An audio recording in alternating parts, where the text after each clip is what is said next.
အားလုံးပဲမင်္ဂလာပါခင်ဗျတချို့ကျွန်တော်ဆီကဒီမျိုးဥတွေဝယ်သွားတဲ့လူတွေပေါ့နော်အဲ့ဒါဘယ်လိုသိမ်းရမလဲဆိုပြီးတော့ဘယ်လိုစိုက်ပျိုးရမလဲဆိုပြီးတော့မင်းနေကြတဲ့ဟာတွေအဲ့တော့ကျွန်တော်ဒီနေ့လုပ်ပြမှာပေါ့နော်မျိုးဥတကယ်လို့ဒီလိုအသုံးလိုက်ဝယ်ပြီးသွားပြီဆိုရင်ကျွန်တော်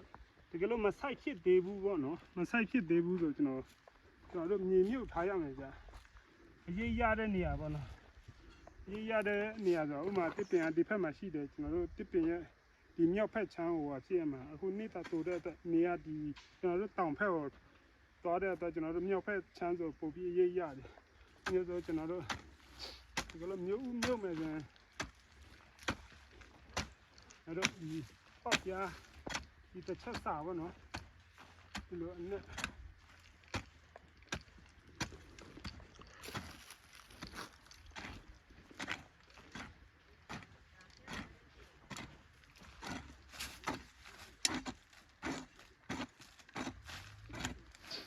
ဒီလိုကိုကမဆိုင်ဖြစ်သေးဘူးဆိုတော့ဒီမျိုးတွေကျွန်တော်တို့ဒီ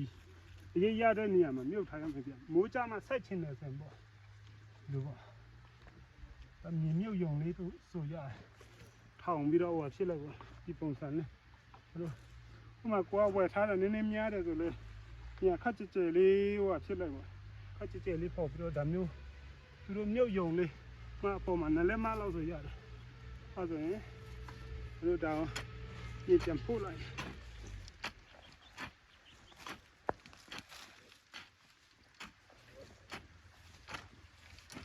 ကျွန်တော်တို့နေရာတောင်ဆောင်ဆိုတော့နည်းနည်းဟိုဖြစ်တော့ဒါကျွန်တော်နမူနာလုပ်ပြတာ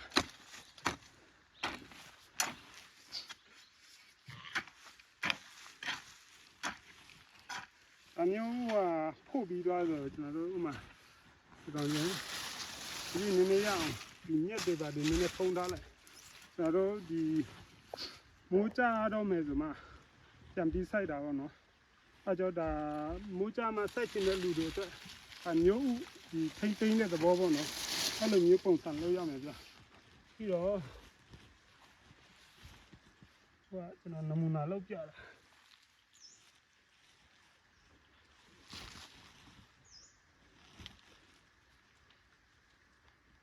ဒီလိုကိုဒီတာမှာဟိုမှာဖြစ်ဘူးဆိုရင်တော့တခါတည်းစိုက်လို့ရတယ်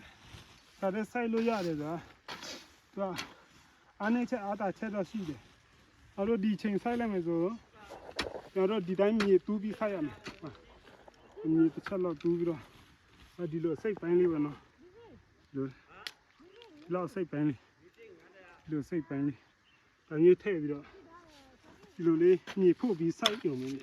မြေပုံတော့နည်းနည်းမှုလေးလှုပ်ထားပြလိုက်ပါနော်ဒီဟာကျတော့ဒီချိန်စိုက်လဲရတယ်တော့ຫນွေဖက်ဆိုလဲပြဿနာမရှိဘူးဘာလို့လဲဆိုတော့မြေကြီးရဲ့အဆိုဓာတ်ရှိနေတဲ့အတွက်သူကပြဿနာမရှိဘူးတကယ်လို့ကျွန်တော်တို့ကဒီချိန်ဟိုဒီပုံစံမဆိုင်ချင်ဘူးဆိုရင်တော့ကျွန်တော်ပြောသလိုမျိုးဥတွေကိုမြုပ်ထားဒါမှမဟုတ်ရင်နောက်တနည်းရှိတယ်ဒါတော့ကျွန်တော်တို့ဒီຫນွေဖက်မှာစိုက်တာပေါ့နော်အဲသူကျတော့အနိစ္စပါလဲဆိုတော့ပေါ်တဲ့ချိန်ကျရင်ကျွန်တော်တို့ဒီလိုကူနဲ့ပေါ်လို့မရအောင်ဆွဲနှုတ်လို့မရအောင်ဟိုကကျတော့အဲ့လိုမျိုးမြေတူးပြီးစိုက်လိုက်ဒီပုံစံကျွန်တော်တို့ဆွဲနှုတ်တဲ့ပုံစံမျိုးပေါ်လို့မရအောင်ဘယ်လိုပေါ်ရလဲဆိုတော့ဥမာအပြင်ကဒီနားမှာပေါ့နော်ပတ်လေကိုအနေတူးပြီးတော့မှကျွန်တော်တို့ဆွဲနှုတ်မှရမှာပြီးတော့ကျိုးနိုင်ချေလည်းအများများတော့ဒါတော့ဒီချိန်စိုက်ချင်တယ်ဆိုဒီပုံစံစိုက်ကြတာများတယ်ဗျဒီပုံစံစိုက်မှဒါပေမဲ့ပေါ်တဲ့ချိန်ရန်ခက်တယ်ဥတွေလည်းသိမ့်မလားနောက်တစ်ခုကဟာဖြစ်တာပေါ့နော်ပေါင်မြေတွေပေါင်လုတ်ပြီးတော့ကျိုးပြင်းတွေပြိုးထားတဲ့သဘောပေါ့နော်အဲ့ဒါကျတော့ကျွန်တော်တို့ကျင်းဆိုင်တလို့ဟိုဖြစ်လို့ရတယ်ကျင်းဆိုင်တလို့ဒါကြောင့်သူအတီဆိုင်တာမဟုတ်ဘူးဗျအတီဆိုင်တာမဟုတ်ဘူးဆိုတော့ဥမာတို့ဒီမျိုးလေးတွေအသေးလေးတွေဒီလိုစိတ်ခက်စိတ်လေးကျဲထားလိုက်မယ်လို့ပေါ့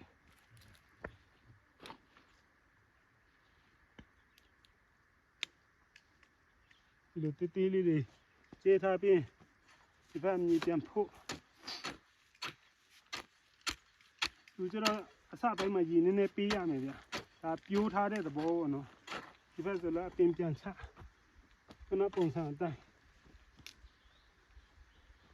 လိုလေးဒါကြအပင်ပြန်ပြိုးတယ်ကျွန်တော်ကအခုနမူနာလုပ်ပြတာမလို့နည်းနည်းလေးပဲလုပ်ပြတာ ကိုအများကြီးပြောမယ်ဆိုနေရာနည်းနည်းကြဲကြဲလေးဒီကျင်းဆိုင်တဲ့ပုံစံမျိုးကဖြစ်ပြီးတော့ဒါမျိုးပြန်ပြောထားဒီမျိုးပြောထားပြီးဆိုရင်နောက်ပိုင်းကျရင်ဘယ်လိုဖြစ်လဲဆိုအပင်တွေဒီနားမှာအများကြီးပေါက်လာလိမ့်မယ်အဲ့လိုမျိုးကျရင်ကျွန်တော်တို့ဒီအပင်တွေကျွန်တော်တို့မိုးရွာတဲ့ရက်ပေါ့နော်မိုးရွာတဲ့ရက်ဆိုဒီဟာတွေအပင်ပေါက်လာလိမ့်မယ်ဒီလိုအပင်ပေါက်လာပြီဆိုရင်ကျွန်တော်တို့ဒီမြေပုံဒါမျိုးမြေပုံလောက်ထားရမှာပေါ့နော်မိုးတွင်းမှာမြေပုံပုံစံအဲ့ဒါကျွန်တော်တို့ဒီအပေါ်လေးဒီတိုင်းဖဲ့ပြီးတော့ဒီတိုင်းရွှေ့ပြီးစိုက်ရုံပဲဗျဒါအပင်ပေါက်ပြီးတဲ့အချိန်ပေါ့နော်အဲ့လိုမျိုးအပင်တွေကတော့ထွက်နေအဲ့လိုမျိုးဒီမိုးကောင်းကောင်းရွာပြီးတဲ့အချိန်မှာရေတွေအဆိုတတ်တွေလည်းကောင်းကောင်းရှိပြီးတဲ့အချိန်ဆိုသူတို့ရွှေ့ပြီးစိုက်လို့ရတယ်အရင်နေ့ဆိုကျွန်တော်အဲ့လိုမျိုးပဲရွှေ့ပြီးစိုက်တာပေါ့နော်ဒီမှာ3ပင်ရှိတယ်ဒီ3ပင်ထွက်တယ်ဆိုကျွန်တော်3ပင်စာအဲ့လိုမျိုးပြန်စိုက်တယ်နောက်တစ်ခုကျတော့ဒီမိုးကြမှာစိုက်မဲ့လူတွေအတွက်ပေါ့နော်ဒီလိုမျိုးမြုပ်ထားပြီးဆိုမိုးကြပြီဆိုရင်ကျွန်တော်ခုနပုံစံအတိုင်းပဲအဲ့တော့ဒီပုံခမမို့လေးလုပ်လိုက်ဒါတော့ຫນွေဖက်မှာစိုက်လို့မရအောင်အရင်ကကျွန်တော်ຫນွေဖက်စိုက်လိုက်တာဒီမျိုးတွေအကုန်လုံး6ကုန်တယ်မအောင်တော်တော်များများ6ပြီးတော့ပါဖြစ်တယ်အဲလိုဥမာဒါဆိုဒီတိုင်းမြေပံလောက်တာမိုးတွေလည်းရွာပြီးမြေကြီးအဆိုတလည်းရပြီဆိုကျွန်တော်တို့တန်းနိုင်ရုံအဲ့တဲမှာကွာဥမာဒီမြေဆွေးတွေထည့်ခြင်းထည့်ပါတော့ဟိုတဘာဝမြေဆွေးတွေထည့်ခြင်းထည့်ဒီဟိုဟာတွေထည့်ခြင်းထည့်ရတယ်အမြင်မြေရောစားတော့မထည့်နဲ့ဗျာဒီပုံစံလေးဖိုးလိုက်ရုံပဲမိုးတွင်းဆိုရင်ဒီပုံစံဖိုးလိုက်ရုံအဲ့ဒါကြောင့်ကျွန်တော်အခုစိုက်တဲ့ပုံစံမျိုးဖော်လို့လွယ်တယ်ဆွဲနှုတ်ရုံပဲဒါလို့လဲဆိုသူခုတွေကဒီဘေးတွေပဲဆင်းတာပေါ့နော်ဒီအောက်ဆင်းတယ်ဆိုလဲသူ့မြေသားပွားလေးဖြစ်တဲ့အတွက်အဲ့လိုမျိုးဒါကြောင့်သူ့အားသာချက်ပေါ့နော်အဲ့ဒီချိန်စိုက်ရင်တော့နည်းနည်းတတိထားရမယ်ဥပမာဒီတောင်ဆောင်အရေးကြတဲ့ဖက်ချမ်းတောင်ရဲ့မြောက်ဖက်ချမ်းတယ်ဆိုရင်တော့ပြဿနာမရှိဘူးကျွန်တော်တို့ဖက်ဆိုရင်ဒါပေမဲ့တောင်ဖက်ချမ်းနေနဲ့တိုက်ရိုက်ထိတဲ့အချမ်းတဏီကုန်နေထိတဲ့အချမ်းဆိုရင်တော့မရအရင်ကမျိုးတွေအကုန်လုံး6ကုန်တော့အဲ့လိုမျိုးပေါ့ဒါတော့သူ့ site ပြုံးနီးပေါ့နော်ပထမတနည်းကတော့ဒါတို့ဝယ်လာတဲ့မျိုးကိုညီမြုပ်ထားပြီးတော့မှမိုးကြတဲ့အချိန်ကျမှပဲမိုးတစ်ခါလောက်ကြပြီးပြီဆိုမှပဲဒီပုံစံညီမို့လေးလောက်ထားတဲ့အထဲကိုထည့်စိုက်တာနောက်တစ်မျိုးကျတော့ဒီညီတူးပြီးတော့စိုက်တာပေါ့နော်ခုနကကျွန်တော်ပြောပြသလိုဒီညီအောက်ကိုဒီပေါက်ပြားတစ်ချက်စားသူနဲ့တူးပြီးတော့ညီစိုက်တာညီပုံပြန်လုပ်တာအကောင်ကျတော့သူကတူးတဲ့အချိန်ကျရင်ခက်တယ်စိုက်တဲ့အချိန်တော့လွယ်တယ်တူးတဲ့အချိန်ခက်တယ်ဒါတော့ဒီလိုနေပေါင်တွေလောက်ပြီးတော့မိုးကြမှာစိုက်တာကျတော့ပေါ်တဲ့အချိန်လွယ်တယ်ဒါပေမဲ့စိုက်တဲ့အချိန်ကျတော့နည်းနည်းအချိန်ပေးရတယ်ပြီးတော့ဒီ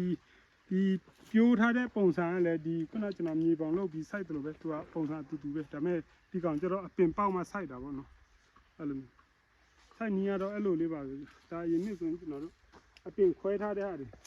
အပင်လည်းရှိတဲ့ဟာတွေဒါတွေအကိုင်းထွက်တဲ့ဟာတွေအဲ့လိုမျိုးဒီလိုဆိုအပင်ဒီလိုဆိုနှစ်ပင်မရှိဘူးပုံလိုက်မဟုတ်ဘူးအဲ့ကျွန်တော်တို့ဒီဟာတွေဆိုလောကူကူနဲ့ကျွန်တော်တို့ဆွဲနှုတ်လို့ရတယ်ကျွန်တော်တို့တကယ်စိုက်တာဒီပေါ်နာလေးမှာသူ့တို့ဒီအောက်ကိုလောကူကူနဲ့ဆင်းတာဒီသူကမြေကြီးပွားလေးတွေစိုက်တယ်တချို့ကမေးကြတယ်ဘယ်လိုမြေမျိုးစားကိုကြိုက်လဲဆို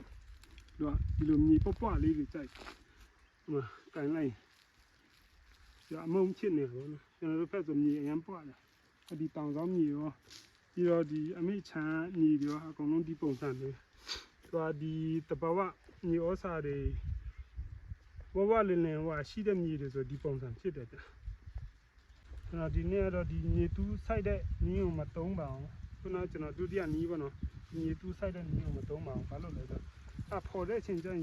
လူတွေမရရင်အရန်ခက်တယ်ပြီးတော့အပြက်စီးတွေလည်းအရန်များတယ်ကျွန်တော်စိုက်မဲ့နည်းကတော့ဒီနေ့နည်းပဲစိုက်မှာပေါ့နော်ဒီတိုင်းမြေပုံလုပ်ပြီးစိုက်မှာအရေးရတဲ့ခြံဆိုရင်တော့ကျွန်တော်ဒီလထဲလောက်စိုက်ဖို့ရှိတယ်မြေပုံလုပ်ပြီးတော့လက်ပူတဲ့အပိုင်းဒီတောင်ဖက်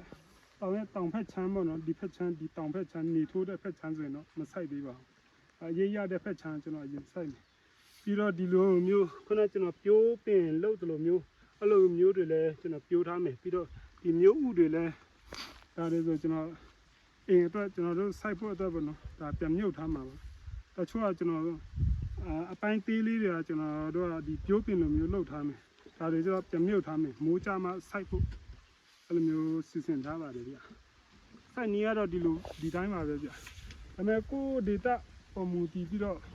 ကိုကပြန်ပြီးဆုံးဖြတ်ရမှာပေါ့နော်ကျွန်တော်တို့ဒီရှမ်းပြည်ရှမ်းတောင်ရဲ့ဒီရတီဥတုအနေထားအပူချိန်အနေထားနဲ့ကျွန်တော်တို့အဲ့လိုမျိုးဖြစ်တယ်ဗျတကယ်လို့မိတ်ဆွေတို့ဘက်ကမိုးတွေအရန်ခေါင်တယ်ပြီးတော့ရတီဥတုအရန်ပူတယ်ဆိုရင်တော့ဒီလိုမြုပ်ထားတဲ့အချိန်မှာရေပေးပြီးရေနည်းနည်းပပပေးလို့ရပါတယ်ဗျတကယ်လို့မြေပုံဒီချိန်ကိုရေပေးနိုင်တယ်ဆိုရင်တော့ဒီချိန်ဒီလိုမြေပုံပုံစံမျိုးလုပ်ပြီးတော့စိုက်ပြီးတော့ရေပုံမှန်လေးပေးသွားရင်လည်းရပါတယ်အကောင်းဆုံးကတော့ကျွန်တော်တို့ဒီမိုးရေကျွန်တော်တို့ဘက်ကတော့ဒီမိုးရေကိုအကိုတဲ့အတွက်ကျွန်တော်တို့ပြီးတော့ရေလည်းမပေးနိုင်တဲ့အတွက်ကျွန်တော်တို့ဒီမိုးကြမှာဒါမှမဟုတ်ရင်ဒီပြိုးပင်လုပ်ပြီးတော့မှစိုက်တာပေါ့နော်အဓိကအဲ့လိုမျိုးပါပဲစိုက်နေရတော့တူတော့မရှိပါဘူးအဲ့ဒီလိုပုံစံမျိုးဒါဆိုကျွန်တော်စိုက်မယ်ဆိုအဲ့တော့ဒီလိုတွေချိုးလို့ရမင်းနော်ဒီလောက်ရွယ်စားဆိုရတချို့ကနည်းနည်းကိုယ်မှမျိုးပေါ်တယ်ဆိုရင်တော့နည်းနည်းခက်ကြီးလေးဒါမျိုးနှစ်ပိုင်းပေါ့နော်နှစ်ပိုင်းထည့်လို့ရခက်ကြီးလေးနှစ်ပိုင်းထည့်လို့ရဒါတော့အပင်ပေါက်ဝင်နေရတယ်ပေါ့ဒီအဖြူတွေအပင်ပေါက်ဝင်နေရတယ်တကယ်လို့တဲလာရင်လည်းဒီဖက်တားတက်တယ်မျက်စိဒီပြတ်သွားတယ်ဆိုသူဘေးကနေဖောက်ထွက်တယ်ဗျဘေးဖက်ကနေပြန်ဖောက်ထွက်တယ်ဒီဖက်မရဥမာဒီဟာဆိုပြတ်သွားပြီဒီဖက်ပြတ်သွားဒီဘေးကနေအပင်ပြန်ပေါက်တယ်ဟိုမျိုးပေါ့အဓိကဒီအပြင်မှာထားရင်တော့မရဝယ်ပြီးသွားရင်တော့အရိတ်ထဲမှာတော့ဒီလောက်ဝဲလောက်တော့ထားလို့ရမယ်ဒါပေမဲ့အတိုင်းအပြင်မှာထားလို့မရတော့ကျွန်တော်တို့မဆိုင်ဖြစ်သေးဘူးဆိုရင်တော့မြေကြီးထဲမှာမြုပ်ထားရမယ်အဲ့ဒါမှပဲသူကမျိုးတွေမချောက်မှာဒီအပြင်မှာထားလိုက်သူကရေတက်နဲ့ဖြစ်တဲ့အတွက်ခဏလေးနဲ့ချောက်သွားမယ်အလုံးလေးဆက်ပြတ်တတ်မယ်တဲ့မှာကလမတီးတာရှိရင်လည်းကျွန်တော်ဒီ Viber မှာဖြစ်ဒီချက်ပေါက်မှာဖြစ်လာမေးလို့ရပါတယ်အလုံးကျေးဇူးတင်ပါ